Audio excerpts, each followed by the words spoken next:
Praise Lord, जय मसीह।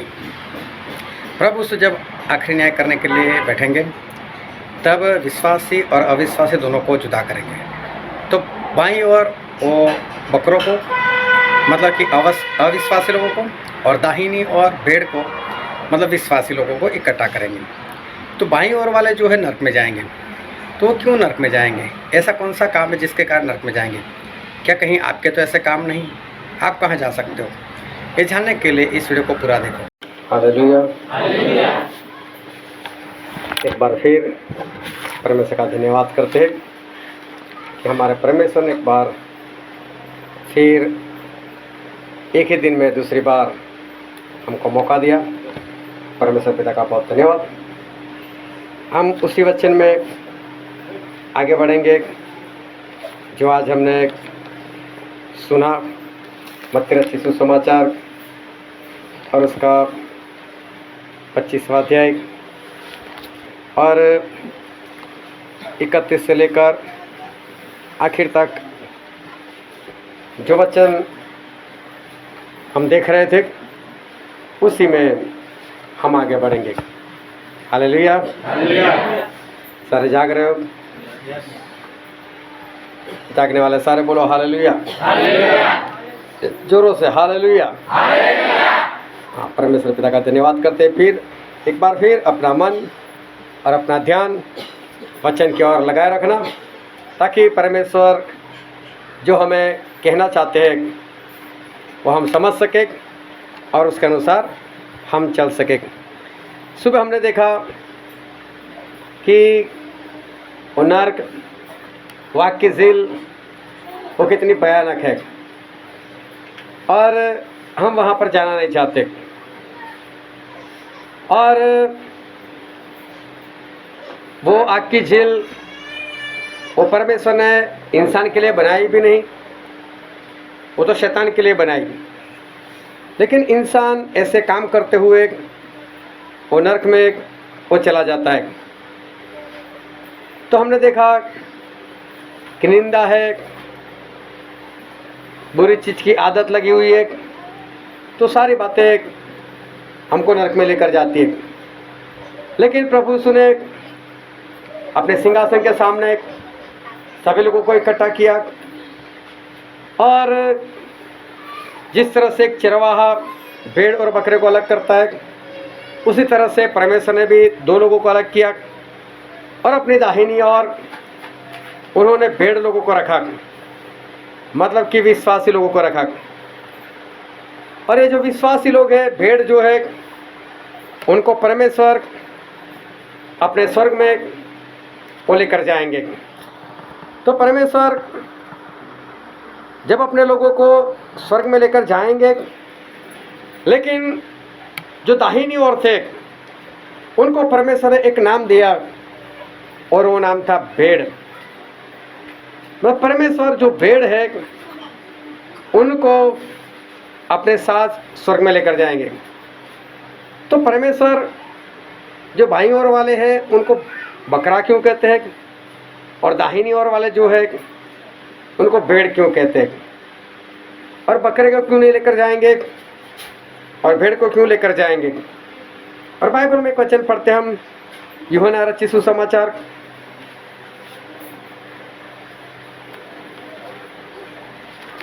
और उसका 10वां अध्याय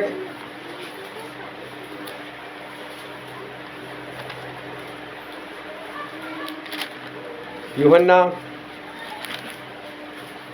उसका 10वां अध्याय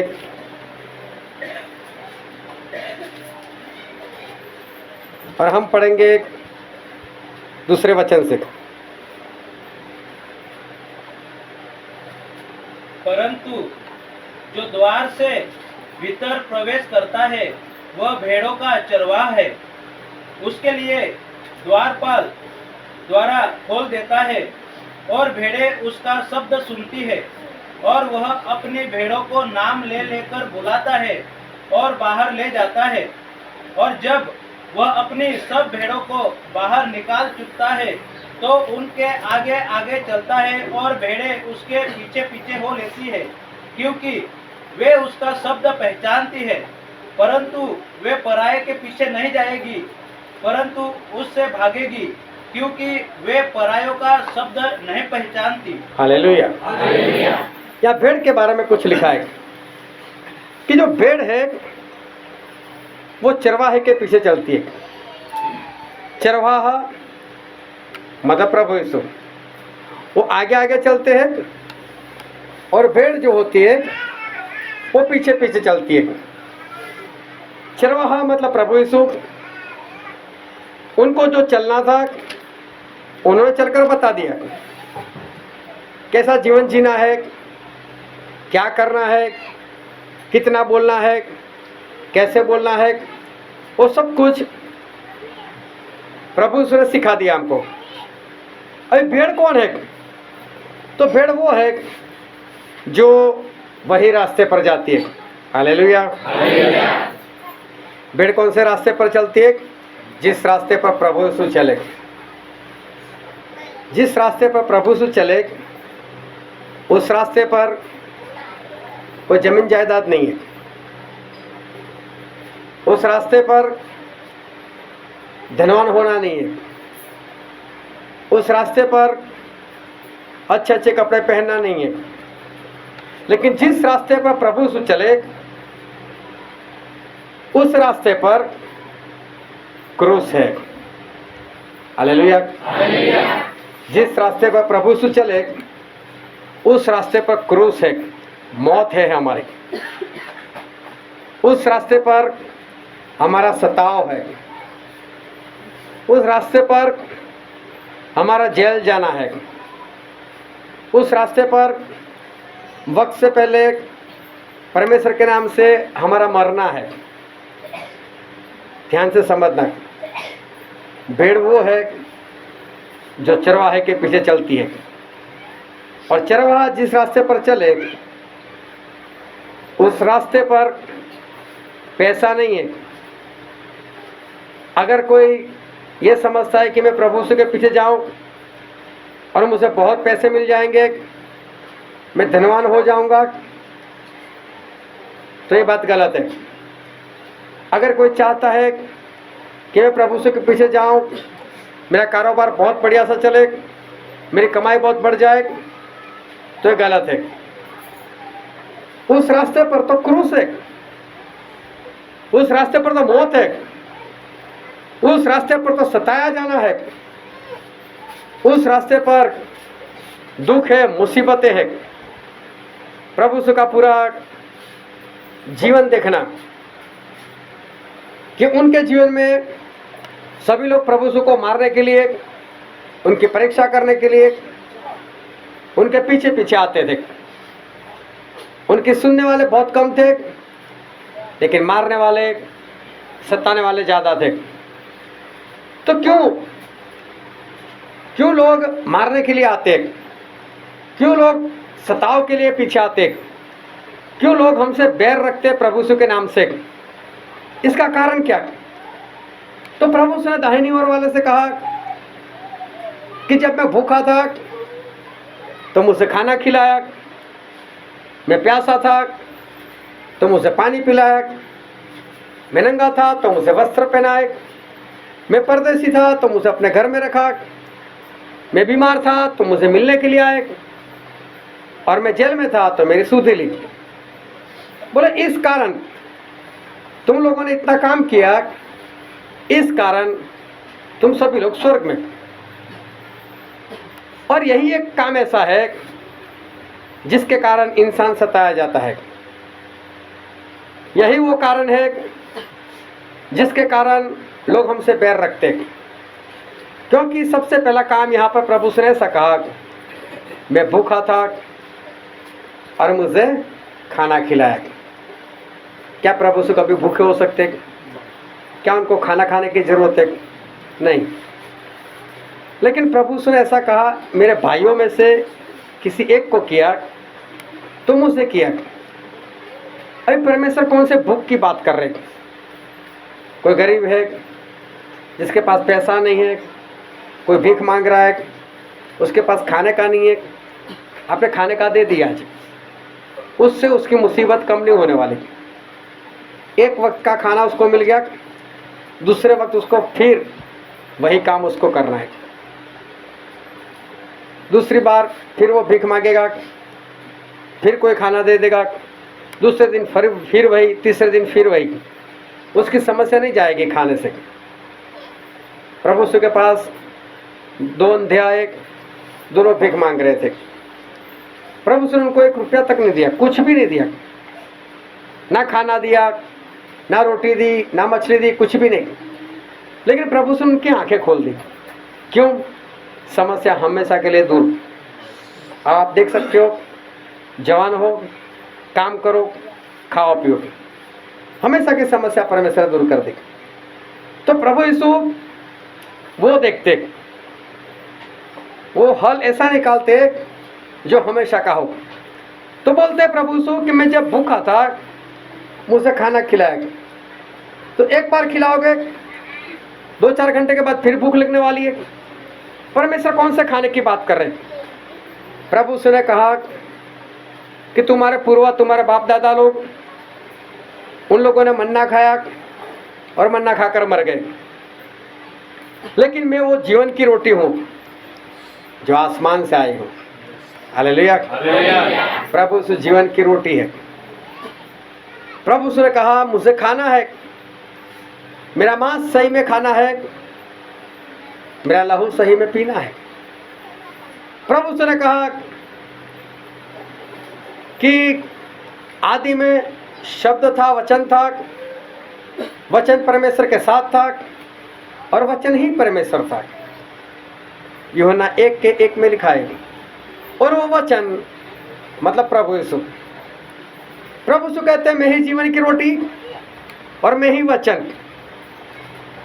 फिर प्रकाशित वाक्य उसका 19वां अध्याय उसके 13 वचन में लिखा है कि उसका नाम मतलब प्रभु यीशु का नाम वो परमेश्वर का शब्द है। तो देखो, परमेश्वर का शब्द मतलब प्रभु यीशु, प्रभु यीशु मतलब जीवन की रोटी, प्रभु यीशु मतलब परमेश्वर का शब्द, परमेश्वर का शब्द मतलब बाइबल, और बाइबल मतलब जीवन की रोटी। हालेलुया। ये जीवन की रोटी हमें क्या करना है? खाना है। हम लोग क्या करते हैं? बाइबल को पढ़ते हैं, लेकिन प्रभु क्या कहते हैं? जीवन की रोटी है, इसको पढ़ो नहीं, इसको खाओ। खाने में और पढ़ने में बहुत अंतर है। जब आप खाना खाने के लिए बैठते हो और एक निवाला मुंह में डाला और तभी आवाज करते हो, ए नमक लाओ, नमक लाओ। क्यों? नमक कम है इसके अंदर। फिर नमक डालते हो, अगर गलती से टेस्टी नहीं बना फिर वो बोलेंगे थोड़ा लहसुन, थोड़ा मिर्ची कूट कर लेकर आओ, चटनी लेकर आओ, चटनी के साथ खाएंगे, टेस्ट नहीं लगा। और पढ़ने में कैसा होता है कि जो भी आया पढ़ लो, पढ़ा निकल गए। लेकिन बाइबल वो जीवन की रोटी है, हम उसको क्या करना है? खाना है, इसको पढ़ना नहीं है। तो कई बार ऐसा होता है जब बाइबल में निर्गमन पढ़ते हैं, लेविया पढ़ते हैं, व्यवस्था विवरण पढ़ते हैं, तो ना तो समझ में आता है ना पढ़ना अच्छा लगता है। फिर इंसान क्या करे? छोड़ो, आगे जाने दो, आगे जाने दो। नहीं, डालो नमक, डालो चटनी, टेस्ट नहीं क्यों आएगा? लेकिन उसको खाओ। जब परमेश्वर ने लिख कर दिया तो कुछ तो होगा उसमें, ऐसे तो नहीं दिया, उसके पीछे कुछ तो परमेश्वर कहने चाहते होंगे। तो हमें क्या करना है? बाइबल को खाना है। हालेलुया। और देखो, खाते हैं ना, वो कहाँ पर जाता है? हमारे पेट के अंदर जाता है। और खाते हैं तो क्या मिलता है? सामर्थ्य मिलता है। तो बाइबल भी वही काम करता है। अगर हम उसको पढ़ेंगे और शाम को आएंगे और ढूंढेंगे तो अभी नहीं पता चलेगा कहाँ से पढ़ा था हमने, लेकिन खाएंगे तो पेट भी भरेगा और सामर्थ्य भी मिलेगा। और अगर कोई पूछेगा कि आज बाइबल में क्या देखा, तो आप पूरा उसको बता सकोगे। क्यों? आपने खाया है। जो आपको पूछते आज क्या खाया, तो बताते हो ना, आज रोटी खाई, रोटी के साथ बैंगन खाया है, आलू खाया, याद होता है हमको क्योंकि हमने खाया है। उसका टेस्ट, कई बार आपको किसी के घर पर बुलाया जाता है खाने के लिए, या कहीं पर संगति में खाना होता है, दूसरी बार फिर वहाँ गए, फिर वहाँ पर खाना मिला, तो बातें करते कि वो पिछली बार जो टेस्ट था ना उससे भी बढ़िया बनाया आज। या तो फिर कैसी बातें करते, पिछली बार जैसा नहीं है, मतलब टेस्ट आज भी है। जो 2 महीने 6 महीने पहले खाया, लेकिन टेस्ट आज भी है, याद रहता है ना। हालेलुया। तो बाइबल को हमें क्या करना है? खाना है। और खाएंगे तो 6 महीने के बाद भी अगर कोई पूछेगा 6 महीने पहले क्या खाया था, तब बताओगे कि बाइबल में से मैंने ये खाया था। हमें पता चलता है, हमें याद रहता है, और बाइबल खाने से हमको सामर्थ्य मिलता है। खाओगे तो दूसरों को भी खिलाओगे। तो परमेश्वर कहते हैं कि मैं भूखा था, मुझे खाना खिलाया। आज दुनिया में कई लोग हैं जिन्होंने इस वचन को नहीं खाया, उनको ये वचन है वो भी नहीं मालूम। बाइबल के भूखे हैं, वो लोग प्यासे हैं। एक बार एक ट्रेन जा रही थी, और ट्रेन में एक परमेश्वर का प्रचारक वो लोगों को न्याय नियम बांट रहे थे, लेकिन वहाँ पर कोई विरोधी आया, उसको ये बात पसंद नहीं आई, और उससे उसका हाथ से न्याय नियम लिया, फाड़ दिया और खिड़की से बाहर फेंक दिया। एक सच्ची घटना है। और एक इंसान था, वो अपने जीवन से थक गया था, हार गया था, क्योंकि उसके पास कोई नौकरी नहीं थी, कोई कमाई नहीं थी, 2 टाइम खाने को नहीं मिलता था सही से। इसलिए उसने सोचा कि मैं मर जाता हूँ, मैं आज खुदकुशी कर लूँगा।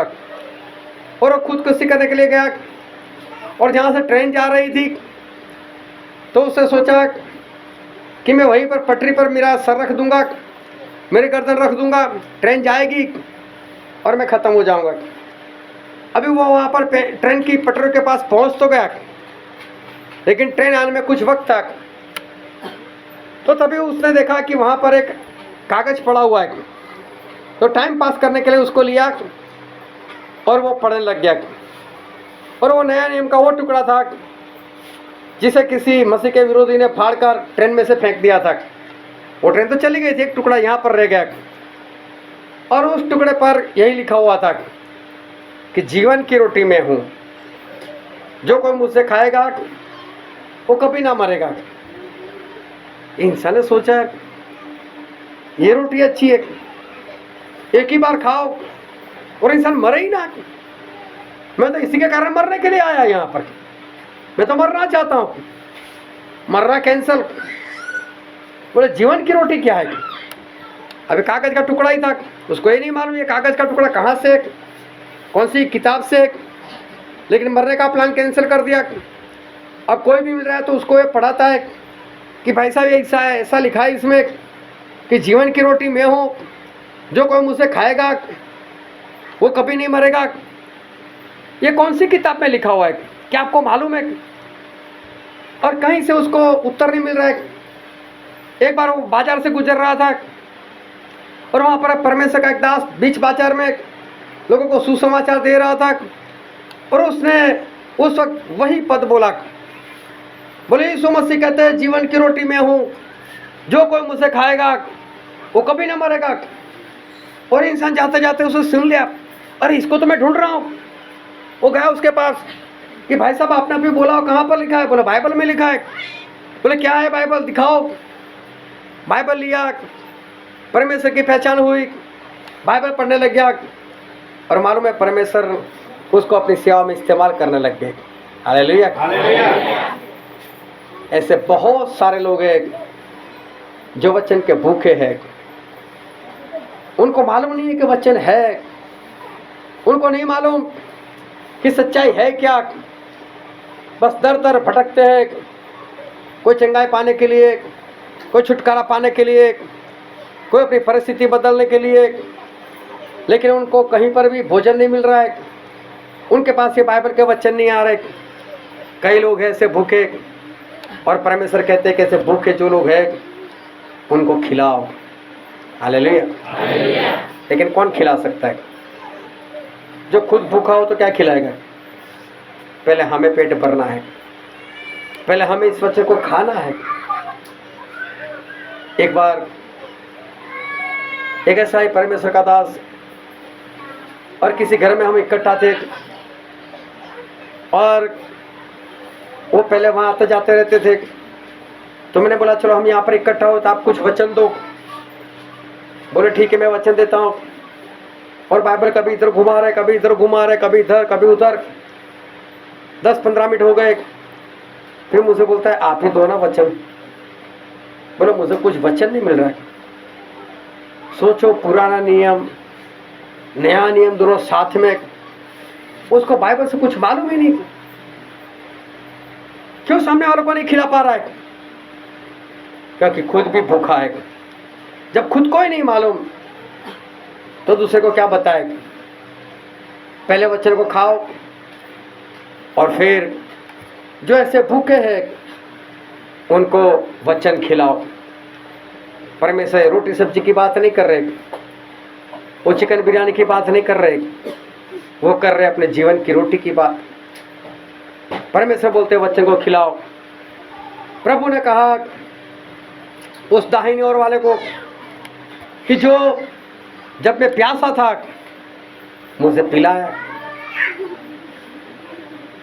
कई लोग ऐसे हैं जो प्यासे हैं, उनको क्या पिलाना है? परमेश्वर कौन सी प्यास की बात कर रहे हैं? जिस तरह से भूख वो जिस्मानी भूख नहीं है, उसी तरह से प्यास वो भी जिस्मानी प्यास नहीं है। ये कोई पानी की प्यास नहीं है, ये कोई चाय कोल्ड ड्रिंक की प्यास नहीं है, लेकिन बहुत लोग प्यासे हैं। प्रभु ने कहा था अपने चेलों से कि मैं पिता से विनती करूंगा और पिता तुम्हें दूसरा सहायक अर्थात पवित्र आत्मा हमेशा के लिए देंगे। और प्रभु यीशु तो स्वर्ग में चले गए और चेले लगातार प्रार्थना में बने रहे। एक मन होकर, एक चित होकर वो प्रार्थना कर रहे थे। और प्रभु यीशु स्वर्ग में चले गए। उसके 50वें दिन आसमान से पवित्र आत्मा को उतारे गए, और जो 120 लोग वहाँ पर जमा थे वो सभी अन्य भाषा बोलने लगे और बाहर निकलकर लोगों को परमेश्वर के वचन पुकारने लगे। लेकिन कुछ लोग थे जिन्होंने उन लोगों का ठट्ठा किया। बोले इन लोगों ने कुछ नई तरीके का शराब पिया हुआ है, इसलिए अलग अलग भाषा में बोल रहे। और तब पतरस सभी के बीच में खड़े होकर वो कहने लगे अभी तो सुबह शुरू ही हुई है, इस वक्त कोई शराब नहीं पीता। लेकिन योएल भविष्यवक्ता ने जो भविष्यवाणी की थी कि देखो परमेश्वर ने ऐसा कहा है कि आखिरी दिनों में मैं सभी लोगों के ऊपर पवित्र आत्मा उंडेलूंगा। आज वो वचन पूरा हुआ है। उंडेलना मतलब जैसे लिक्विड है, जैसे पानी होता है, पानी को हम उंडेलते हैं, बाल्टी में उंडेलते हैं, बाल्टी में से जग में उंडेलते हैं, हमारे हाथ पैरों पर हम उंडेलते हैं। उंडेला शब्द वो पानी, कोल्ड ड्रिंक्स, चाय ऐसी बातों के लिए इस्तेमाल किया जाता है। और यहाँ पर पवित्र आत्मा के बारे में ऐसा कहा गया है कि जैसे पवित्र आत्मा को पानी की तरह बहाया गया है, बोले उंडेला गया है। पौलुस कहते हैं हम सभी ने एक ही आत्मा पिया हुआ है। देखो पवित्र आत्मा को पानी बताया गया कि हमने आत्मा पिया हुआ है। हालेलुया। आज कई लोग हैं जिनको वचन तो मिल गए लेकिन पवित्र आत्मा अभी तक नहीं मिले। वो पवित्र आत्मा के प्यासे है। उनको पवित्र आत्मा कौन दिलाएगा? कौन उनको पवित्र आत्मा दिला सकता है? पहले हमें पवित्र आत्मा से भरना है, पहले हमें खुद प्यासा होना है। तो प्रभु उसने कहा था जो कोई प्यासा हो वो मेरे पास आए और मैं उनको दूंगा। और ये बात उन्होंने पवित्र आत्मा के बारे में कही थी। ऐसा यूहन्ना 7:37, 38, 39 में लिखा है। पवित्र आत्मा उसकी प्यास होनी चाहिए। पहले खुद प्यासे बनो, खुद पवित्र आत्मा पाओ, खुद पवित्र आत्मा पियो, उनको अंदर बिठाओ। और बहुत ऐसे मसीह को मानने वाले हैं जिनको ये तक नहीं मालूम कि पवित्र आत्मा कैसे पाए जाते हैं। कई लोग पवित्र आत्मा के लिए भागते घूमते रहते। एक भाई साहब मुझसे मिले, उन्होंने मुझे बताया कि पवित्र आत्मा जो है वो मेरे पास नहीं है।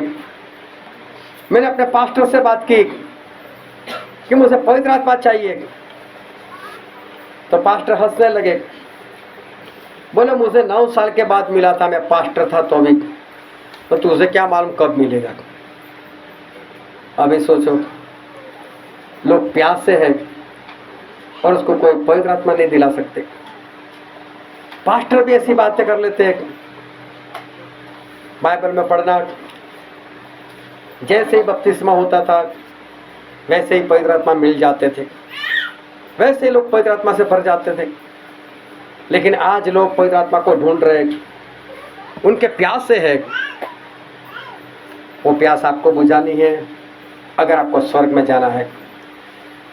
स्वर्ग में जाने के लिए पहले आपको पवित्र आत्मा पाना पड़ेगा, पवित्र आत्मा से भरना पड़ेगा।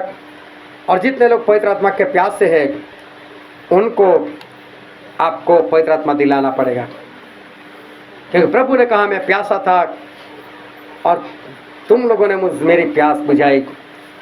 तो हमें लोगों की पवित्र आत्मा की प्यास बुझानी है। तीसरी बात प्रभु से ने बताया कि कौन स्वर्ग में है। तो प्रभु से ने कहा कि मैं नंगा था और मुझे वस्त्र पहना है। क्या है नंगापन?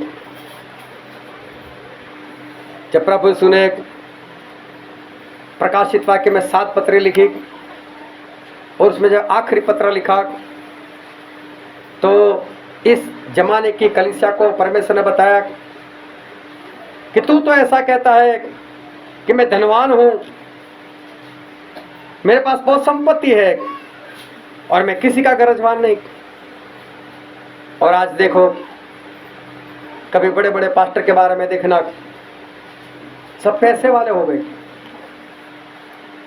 आज लोग पैसे के पीछे पड़े। आज किसी बड़े पास्टर को बुलाओ, उनकी फीस लगती है, आपको पैसे देने पड़ते हैं। बड़े पास्टर को बुलाओ, आपको आने जाने का किराया वो भी फर्स्ट क्लास एसी का देना पड़ता है। एडवांस में टिकट आपको निकाल कर देनी पड़ती है। और तब भी कभी 6 महीने के बाद की तारीख देते हैं, कभी साल के बाद की तारीख देते हैं। मेरे पास वक्त नहीं है। लोग भूखे हैं, प्यासे हैं, और पास्टर के पास वक्त नहीं है। तो प्रभु ने कहा कि तू तो ऐसा कहता है मेरे संपत्ति मेरे पास बढ़ गई है, मेरे पास पैसे बहुत है, मैं किसी का गरजवान नहीं। लेकिन प्रभु बोलते हैं, लेकिन मैं तुझसे कहता हूं, तू अंधा है, तू गरीब है, और परमेश्वर ने कहा तू नंगा है। चाहे कितने भी पैसे, ये कोई जिस्मानी नग्नता नहीं है। प्रभु से ये कहना चाहते हैं, प्रकाशित वाक्य उसका 19वां अध्याय को 8 वचन पढ़ो तो। प्रकाशित वाक्य 19:8।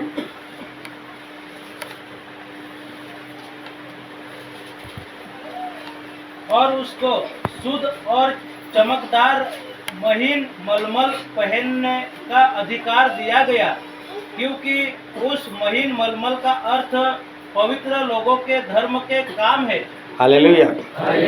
कपड़े का मतलब होता है पवित्र लोगों के धर्म के काम, आज्ञा मानना, वो है वस्त्र। आज कई लोग हैं जिन्होंने बाइबल जान लिया, बाइबल पढ़ लिया, मसीह को मान लिया, लेकिन आज्ञा नहीं मान रहे। वही पुराना जीवन, वही निंदा, वही व्यसन, वही झूठ, वही चोरी, वही व्यभिचार। प्रार्थना भी करते हैं, बुरे काम भी करते हैं, चर्च में भी जाते हैं, बुरे काम करते हैं, उपवास भी करते हैं, वही पुराना जीवन। आज्ञाकारी उनके जीवन में है नहीं। परमेश्वर ने ना आदम को कपड़े दिए थे, ना हवा को कपड़े दिए थे। लेकिन जब उनके जीवन में पाप आया, तब वो छुपने लगे। इसका मतलब बिना कपड़े नहीं छुपते थे, पाप के कारण छुपते थे। पाप एक ऐसी चीज है जो परमेश्वर के आगे इंसान को नंगा बताती थी, और आज्ञाकारी उसको ढांपती है। आज्ञाकारी के वस्त्र। आज कई लोग हैं जिनके जीवन में आज्ञाकारी नहीं। पहले खुद आज्ञाकारी करनी है, खुद आज्ञा के वस्त्र पहनना है, और फिर लोगों को भी वो आज्ञा के वस्त्र पहनाना है।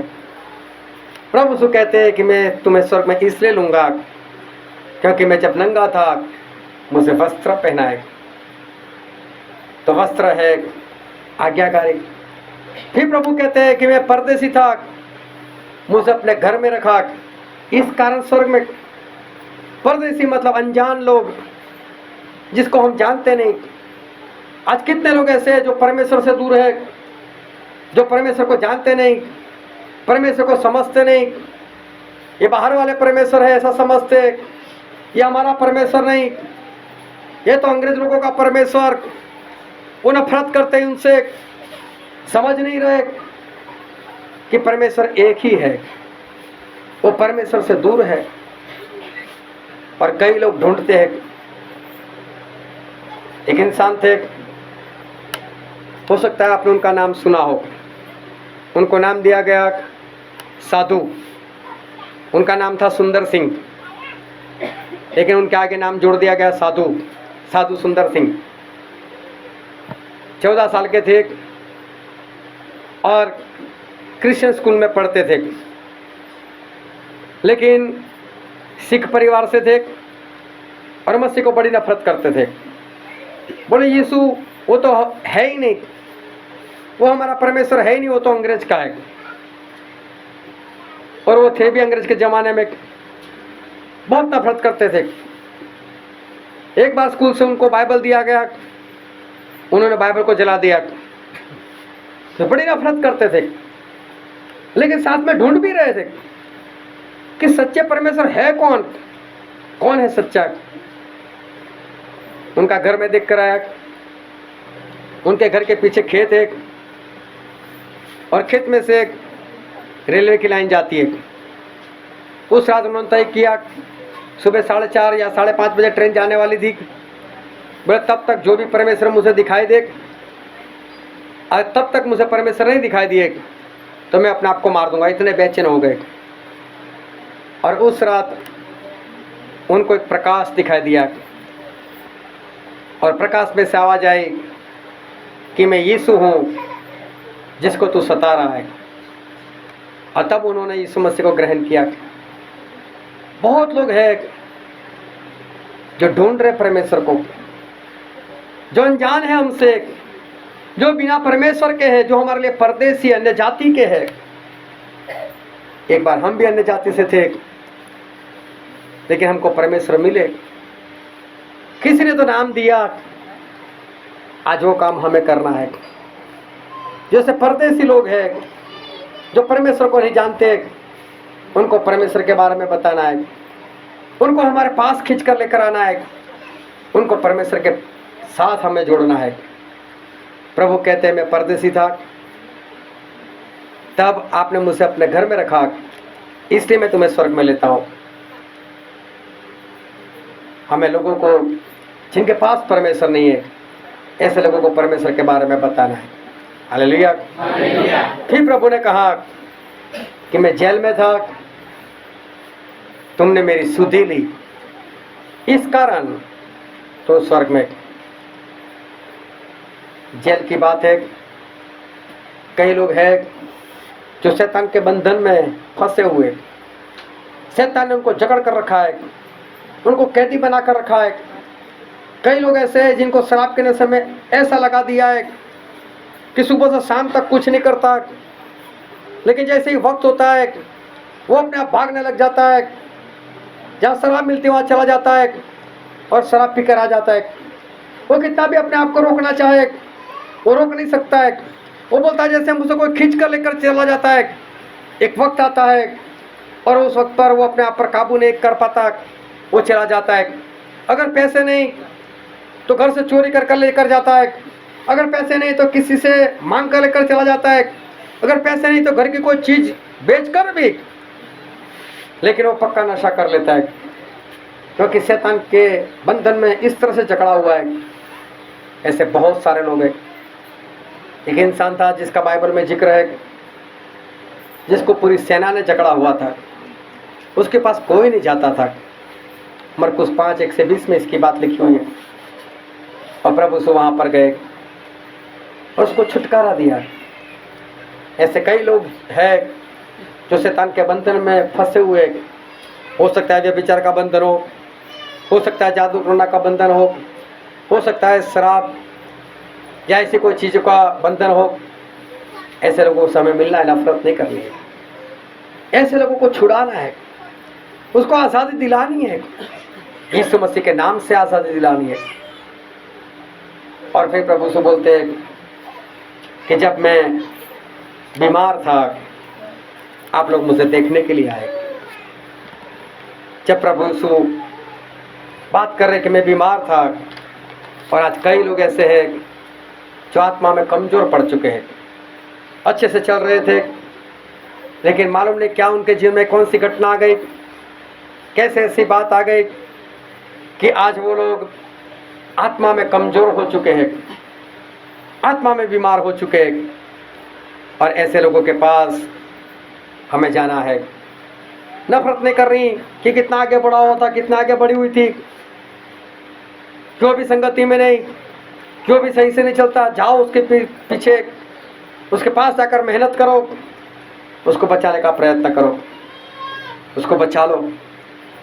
जो बीमार हो चुके हैं आत्मा में, हालेलुया, ये काम हमको करना है, ये काम हमको करना है। लेकिन ये काम कौन कर पाएगा और कब कर पाएगा? आज इस जमाने में ज़्यादातर लोग वो सब बिजी हो गए। आज ज़्यादातर लोग ऐसे हैं जिनके पास वक्त नहीं है। प्रभु से ने कहा कि तुम्हारी कमाई का जो दशमांश है वो मेरे पास लेकर आओ, मेरे भवन में लेकर आओ, और देखो मैं तुम्हारे घर में इतनी आशीष उंडेल दूंगा कि तुम्हारे घर में उस आशीष को आप संभाल नहीं पाओगे। लेकिन एक वचन पढ़ते हम बाइबल में से, जो है लेवी के पुस्तक में, लेवी का पुस्तक उसका 27वां अध्याय और उसका वचन 30।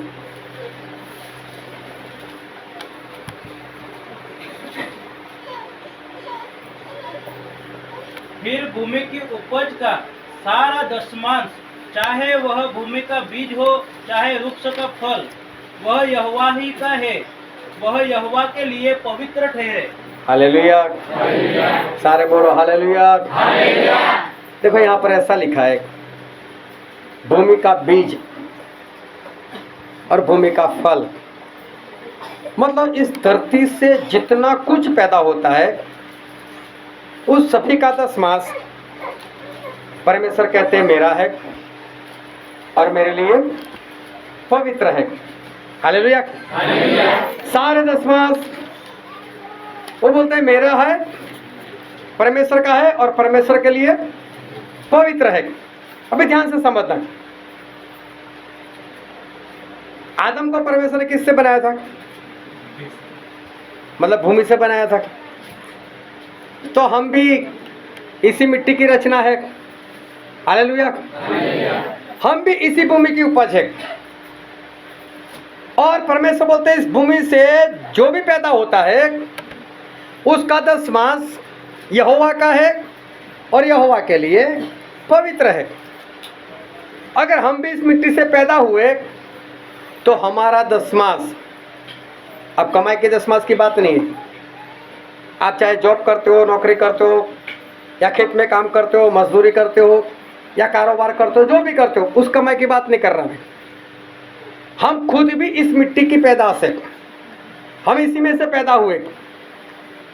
हमारा दशमांश मतलब हमारी आयु का दशमांश, हमारे जीवन का दशमांश, वो भी किसका है? परमेश्वर का है। हालेलुया। किसी को मालूम है कि उसकी आयु कितनी है, वो कितना जिंदा रहने वाला है? किसी को नहीं मालूम। हमें नहीं मालूम कल हमारा क्या हो सकता है। लेकिन जब हम सुबह उठते हैं तो विश्वास करें कि हमको 24 घंटे मिल गए। अगर 24 घंटे मिल गए तो 24 घंटे के हिसाब से जो उसकी मिनट होती है वो होती है 1440 मिनट, और 1440 मिनट का दशमांश जो बनता है वो है 144 मिनट। मतलब पूरी गिनती गिने तो 2 घंटे 24 मिनट। आप जितना जीवन जीते हो एक दिन में, उस दिन में 2 घंटे और 24 मिनट वो आपका दशमांश बनता है। और वो दशमांश परमेश्वर ऐसा बोलते हैं मेरा है और मेरे लिए पवित्र है। हालेलुया। 2 घंटे 24 मिनट किसकी है? परमेश्वर की, और परमेश्वर के लिए पवित्र है। जब आप प्रार्थना करते हो तो आप अपने लिए प्रार्थना करते हो। जब आप बाइबल पढ़ते हो आप अपने जीवन के लिए बाइबल पढ़ते हो। जब आप संगति में जाते हो आप अपने लिए संगति में जाते हो। इसको और 2 घंटे 24 मिनट जो दशमांश, कोई लेना देना नहीं। परमेश्वर वो दशमांश मेरा है, मतलब आपके जीवन के हर रोज की 2 घंटे 24 मिनट वो परमेश्वर की है, और परमेश्वर उस 2 घंटे 24 मिनट आपसे अपना काम करवाना चाहते हैं। हालेलुया। और उनका काम मतलब भूखे को खिलाना, प्यासे को पिलाना, नंगे को कपड़े देना, बीमार को बीमारी दूर करना, जो बंधन है उसके बंधन को तोड़ देना। हालेलुया। 2 घंटे 24 मिनट हर रोज हम सभी को ये परमेश्वर का काम करना है। अब ईमानदारी से मुझे बताना, क्या कोई है जो 2 घंटे 24 मिनट हर रोज इस तरह से इस्तेमाल करता हो? तो परमेश्वर क्या बोलते हैं मालूम है?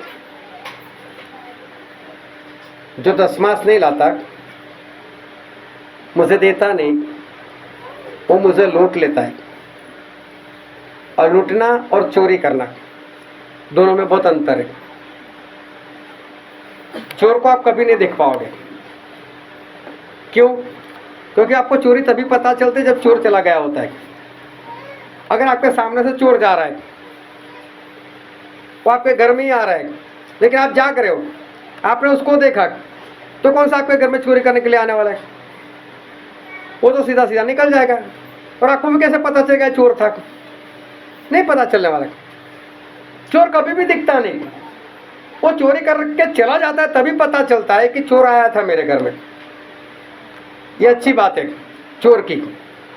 लेकिन लूटना किसको बोलते हैं मालूम है? लुटेरा सामने से जाता है, इंसान को पकड़ कर खड़ा है, खड़ा रहे, गन दिखाता है, चाकू दिखाता है, तलवार दिखाता है, उसको मारता है, पीटता है। अगर आप उसको सामने से भी निकाल कर दे दो, नहीं नहीं, मुफ्त में नहीं लेंगे, मार कर ही लेंगे। ये लुटेरे का काम है, लूटना। और परमेश्वर कहते जो दशमांश मुझे नहीं देता वो मुझे लूटता है। अगर आप में से कोई भी दशमांश नहीं दे रहा, 2 घंटे 24 मिनट नहीं दे रहा है, तो इसका दूसरा मतलब ये होता है कि आप हर रोज परमेश्वर को मारकर पीटकर 2 घंटे 24 मिनट अपने लिए छीन कर लेकर आते हो। हालेलुया। सभी को समझ आ रही है बात? और लुटेरे कभी स्वर्ग में जाएंगे? आप इतना वक्त निकाल कर आए, कोई फायदा? वचन सुनने का कोई फायदा? आराधना करने का कोई फायदा? अगर हम परमेश्वर को लूटने वाले हैं तो कोई फायदा नहीं हमें। अगर हम परमेश्वर से कहें परमेश्वर हमने तो इतनी आराधना की थी, हमने तो इतने उपवास रखे थे, लेकिन परमेश्वर बोले तू तो मुझे लूटता था हर रोज।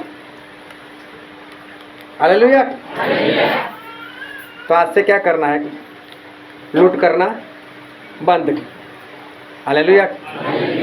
ध्यान से समझना, आज से लूट करना बंद करना है। आज से 2 घंटे 24 मिनट परमेश्वर का काम करना है।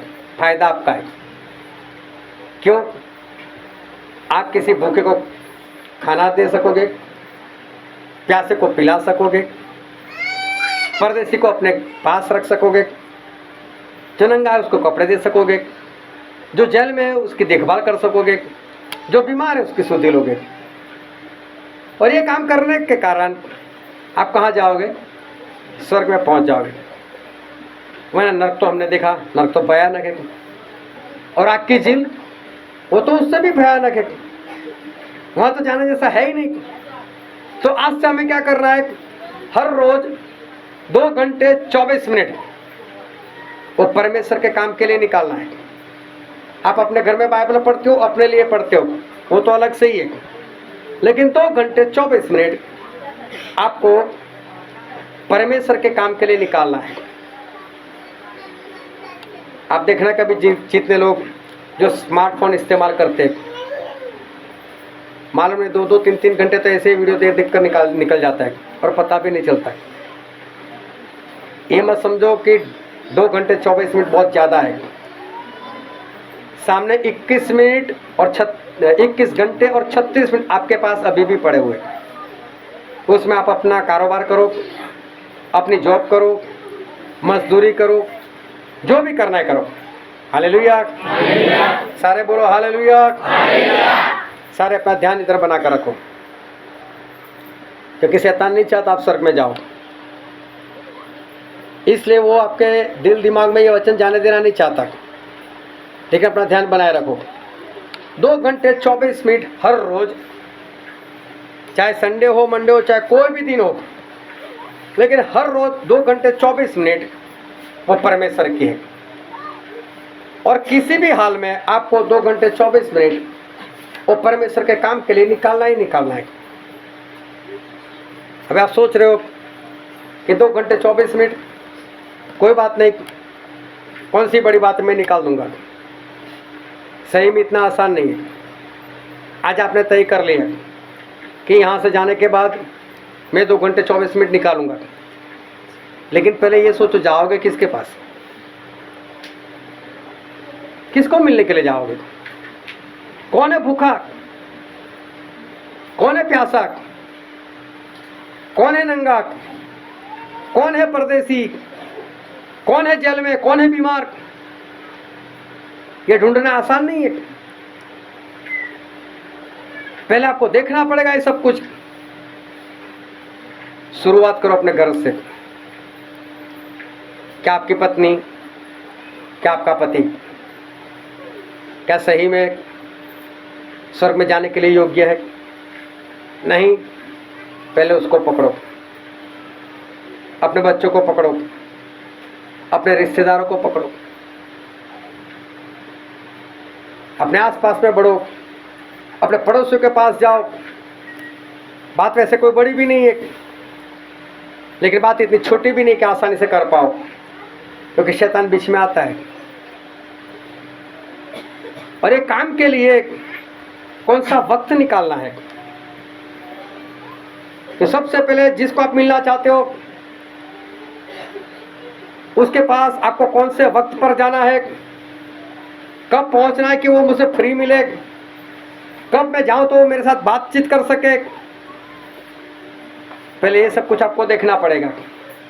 उसके हिसाब से आपको अपना काम सेट करना पड़ेगा, तब जाकर आप ये काम जो है वो कर पाओगे। हालेलुया। एक बार प्रभु यीशु कहीं पर जा रहे थे और किसी ने रास्ते में बताया कि प्रभु यहाँ पर एक जगह है जिसको बैतसैदा बोलते हैं, और ये जगह ऐसी है कि जहाँ पर लंगड़े, अंधे और लकवा वाले सूखे हुए अंग वाले, ऐसे लोग यहाँ पड़े रहते हैं।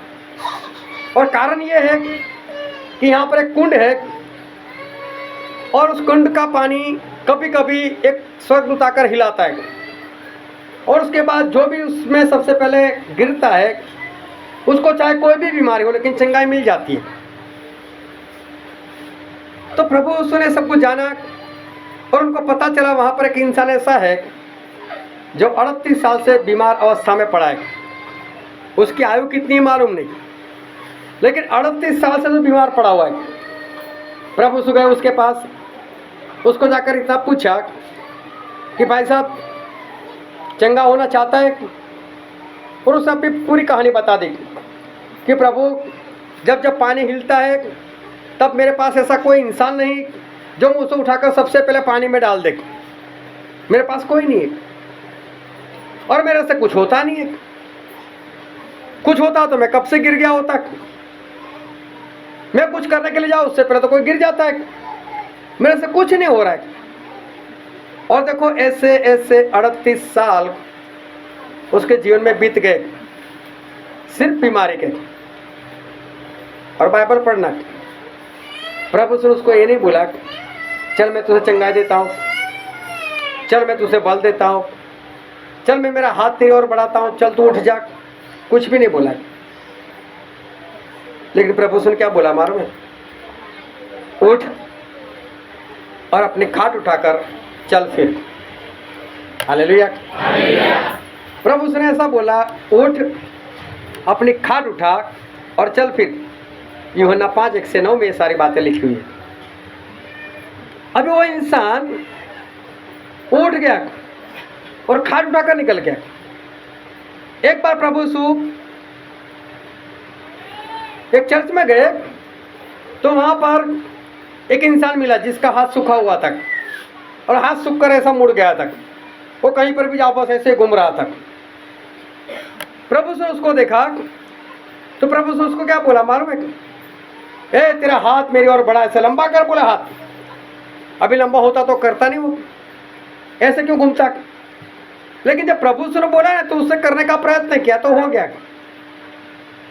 उसका हाथ लंबा हो गया, हाथ ठीक भी हो गया। हालेलुया।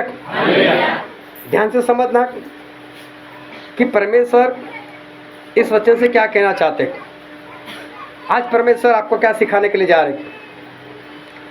38 साल से एक इंसान बीमार पड़ा है। प्रभु से उसको ये नहीं कहा कि मैं तुझे चंगाई देता हूँ, उठ अपनी खाट उठा और चल देख। और उसने प्रयत्न किया होगा कि मैं तो बोल दिया प्रभु को मेरे से कुछ होता नहीं, और ये मुझे कह क्यों रहा है कि उठ चल फिर। प्रयत्न तो कर रहे देख। और जैसे ही प्रयत्न किया उससे हुआ कि नहीं? जिससे हाथ लंबा नहीं हो रहा था उससे करने का प्रयत्न किया तो हुआ कि नहीं? इन लोगों ने आज तक कुछ किया ही नहीं था, जबकि दोनों विश्वासी है। एक वो विश्वास कर रहा है कि स्वर्गदूत आता है यहाँ पर और पानी हिलता है और जो कोई पहला गिर जाता है उसको चंगाई मिलती है, मतलब विश्वास तो है इसको। एक विश्वासी जिसका हाथ सूख गया लेकिन हर बार वो चर्च में तो चला ही जाता है, प्रभु से वहीं पर उसको मिले थे। इसका मतलब विश्वास तो ये भी करता है, लेकिन देखो विश्वास के काम नहीं कर रहे। हमको भी मालूम हम आत्मा जीत सकते हैं, हम लोगों के पास जा सकते हैं, भूखे को खाना दे सकते हैं, प्यासे को पानी दे सकते हैं। लेकिन जब थोड़ा सोचते हैं कहाँ जाए यार, किसके पास जाएगा, कैसे होगा, मैं कैसे बात करूं, छोड़ा यार नहीं होगा मेरे से। और ज्यादातर लोग खुद सोच लेते हैं मेरे से नहीं होगा। मिदानी लोग इजराइल के ऊपर जुल्म कर रहे थे, बार बार आते थे कटनी के वक्त और जो भी कटाई कर रखते थे, चाहे गेहूं हो चावल हो, सब उठाकर लेकर चले जाते थे। हर रोज नहीं आते थे, कटाई के वक्त ही आते थे। तो गिदोन वहां पर था, तो गिदोन ने क्या काम किया, बड़ा डरपोक था। उसने गेहूं को जहां पर अंगूर का रस निकालते उस कुंड के अंदर छुपा दिया, गेहूं को खुद भी अंदर छुप गया और धीरे धीरे गेहूँ एक एक कर निकाल रहा है। क्यों? कहीं मैदान के लोग आगे जाए और कहीं मुझे मारकर सब कुछ ले गए। तो परमेश्वर आए और परमेश्वर आए के बाद के गिदोन बाहर निकल, मैं तेरे साथ हूँ। बोले परमेश्वर आप मेरे साथ हो तो क्या मेरी ऐसी दशा हो सकती है?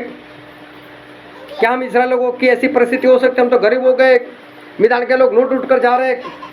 अरे बोले तू एक इंसान को मार, इस तरह से तू पूरी मैदान को मार सकेगा जैसे एक इंसान को मारता है? निकल तू यहाँ से, लोगों को बुला, इकट्ठा कर, जाओ लड़ाई करने के लिए। और देखो गिदोन ने इकट्ठा किया लोगों को, तो मालूम है 32,000 लोग इकट्ठा हो गए। फिर परमेश्वर ने बोला गिदोन ने ज़्यादा लोग है, तो एक काम कर, लोगों को पूछ जो डरते हो वो वापस चले जाए। तो गिदोन ने बोला जिनको डर लगता हो लड़ाई से वो वापस चले जाए। 22,000 लोग चले गए, 10,000 बच गए। परमेश्वर बोलते गिदोन अभी भी ज़्यादा है, तो बोला अब क्या करो? बोले पास में झरना बहता है, सभी को वहाँ झरने के पास पानी पिलाने के लिए लेकर जा, और जो कुत्ते के समान डायरेक्ट मुंह से पानी पिए उनको जुदा कर, और जो हाथ से निकाल कर पानी पिए उनको अलग कर। और जो हाथ से निकाल कर पानी पी रहे थे वो सिर्फ 300 थे, और जो कुत्ते के समान पानी पी डायरेक्ट मुंह मार दिया वो 9,700 लोग। बोले इनको भी घर पर पका दे। अभी बचे सिर्फ 300।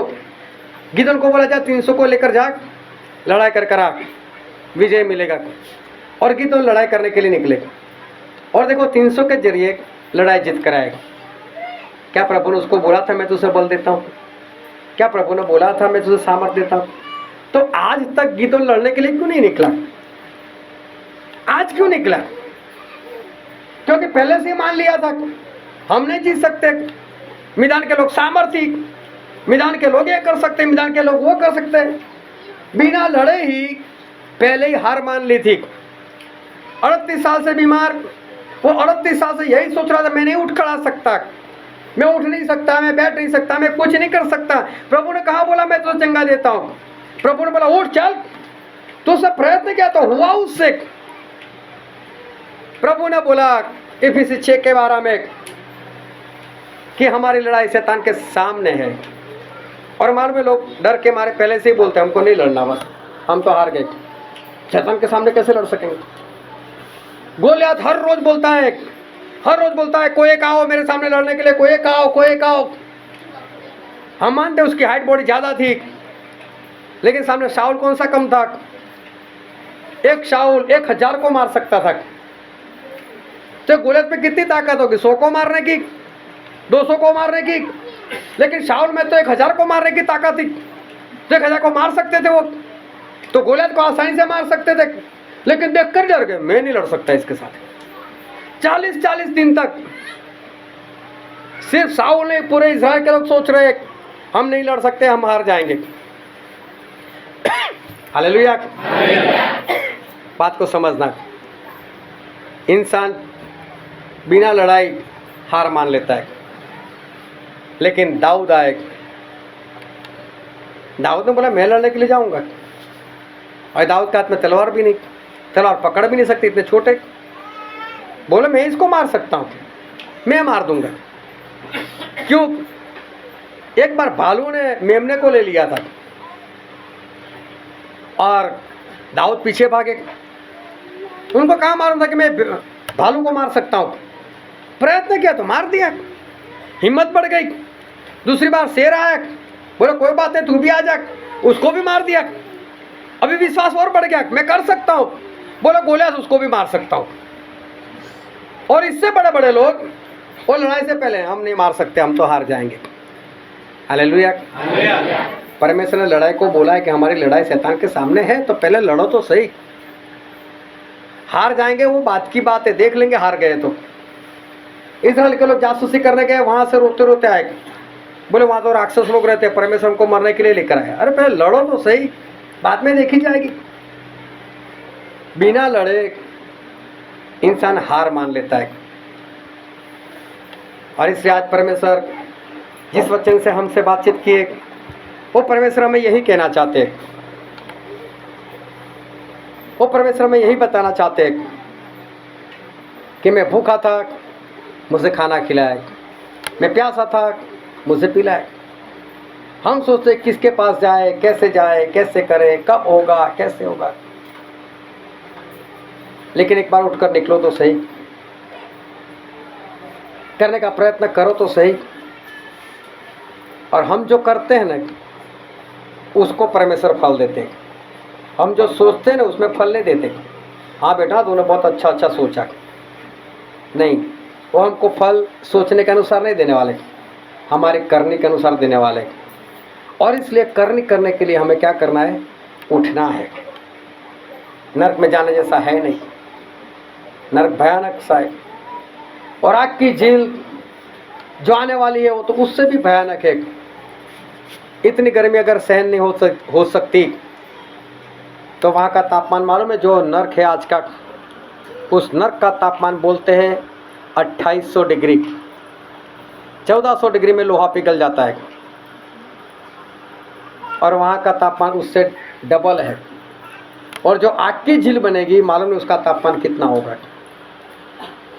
वहाँ पर कोई भी इंसान नहीं रह सकता, लेकिन गया तो रहना ही पड़ेगा उसको। अगर वहाँ से बचना है तो परमेश्वर आज हमको रास्ता बता रहे। दाहिनी ओर वाले को कहा कि आप मेरे विश्राम में प्रवेश करो। और दाहिनी ओर वाले मतलब वो लोग जिन्होंने भूखे को खाना खिलाया था, प्यासे को पानी पिलाया था। अगर हमको वहाँ जाना है तो वैसे ही नहीं होगा। ये काम करने के लिए हमको वक्त निकालना पड़ेगा। इसलिए परमेश्वर ने हमसे दशमांश मांगा है, हमारे वक्त का दशमांश। 2 घंटे 24 मिनट, ज़्यादा नहीं। आपको पूरे दिन 24 घंटे किसी के पीछे जाने की ज़रूरत नहीं। बस दिमाग में सोचो किसी को कि आज मुझे रमेश भाई से मिलने के लिए जाना है, तो रमेश भाई के बारे में जानो। सुबह कितने बजे निकलते हैं, कौन सी जॉब करते हैं, क्या काम करते हैं, कितने बजे वापस आते हैं, वो कितने बजे मुझसे फ्री मिलेंगे, वो टाइम सेट करो।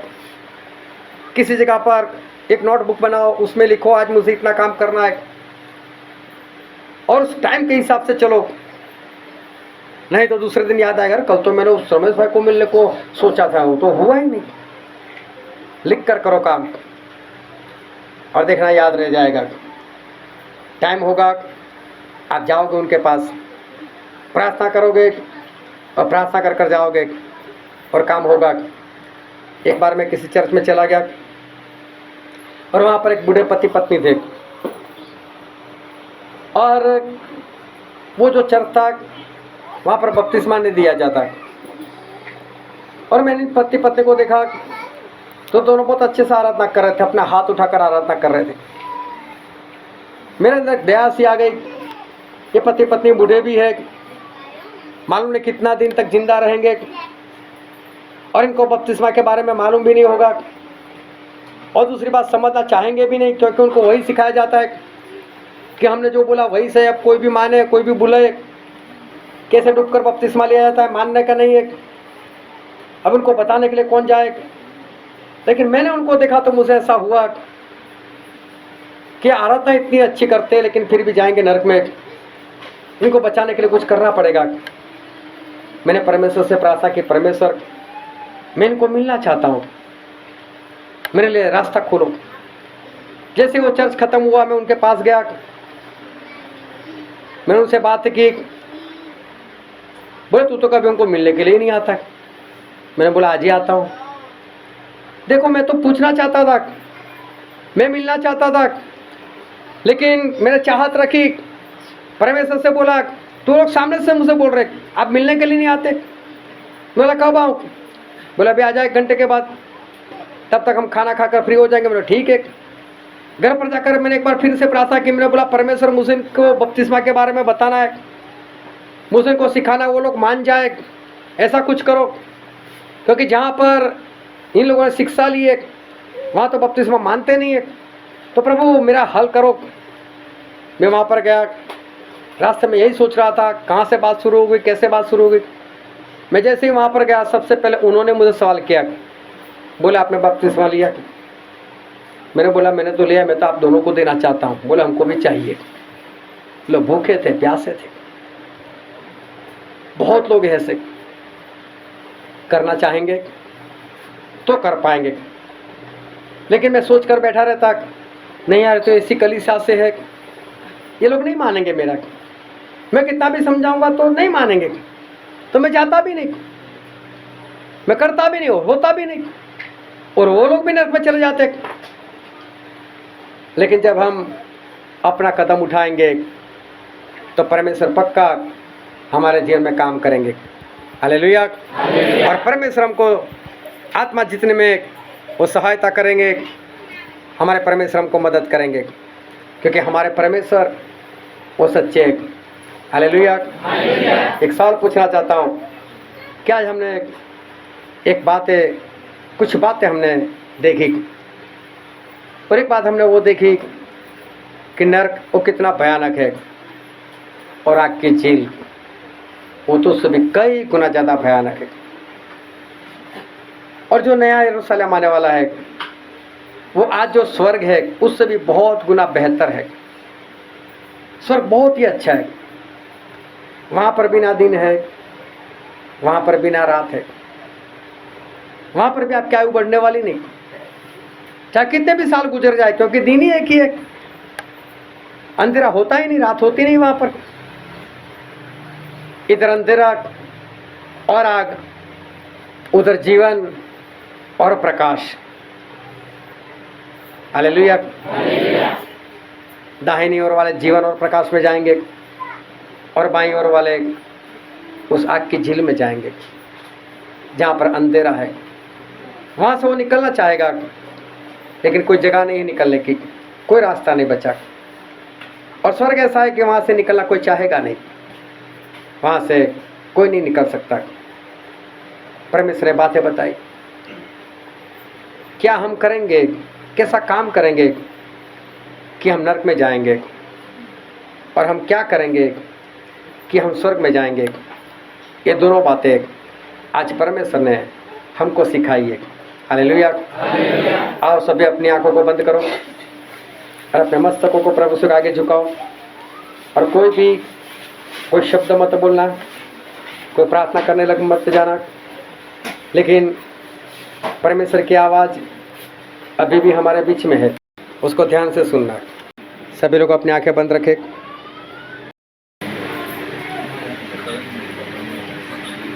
क्या आप में से कोई है ऐसा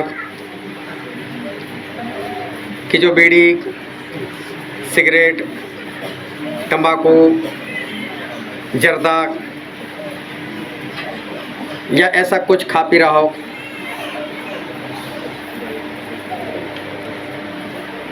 क्या आप में से कोई है ऐसा? मेरे प्रियो, अगर आप में से कोई है ऐसा तो परमेश्वर का अनुग्रह आपके ऊपर है। आप आगे आओ और आपकी बीड़ी, सिगरेट, गुटखा कोई तरफ फेंक कर चले जाओ। अगर आप में से कोई है तो आज परमेश्वर आपको बचने का मौका दे रहा है।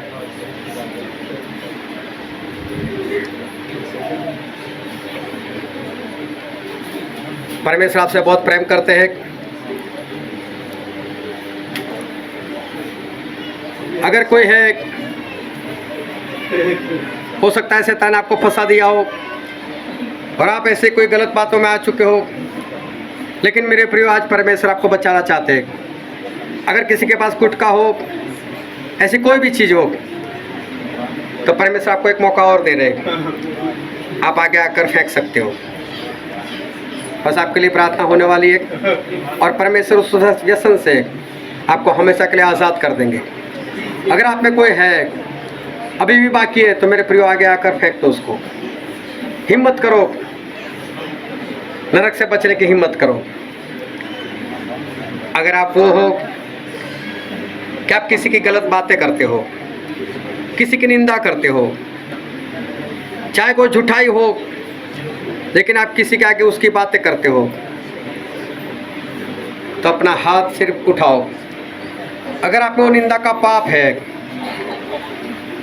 अगर आप निंदा का पाप कर रहे हो, तो अपने हाथ उठाओ। बस आपके लिए सिर्फ प्रार्थना होने वाले और कुछ नहीं। आप जो कबूल कर रहे हो किसी इंसान के आगे नहीं, आप परमेश्वर के आगे कबूल कर रहे हो, और परमेश्वर आपको देख रहे हैं, और परमेश्वर आपको बचाना चाहते हैं। बस अपना हाथ उठाओ और आपके लिए प्रार्थना होगी। अगर आप में ऐसी कोई निंदा है, अपना हाथ नीचे रख दो। अगर आप में व्यभिचार की आत्मा काम कर रही है, अगर कोई व्यभिचार में फंसा हुआ है, तो मेरे प्रियो अपना हाथ उठाओ, वो आपको बचा लेगा। परमेश्वर आपके लिए प्रार्थना की जाएगी और इससे सारे गलत रिश्ते आज टूट जाएंगे।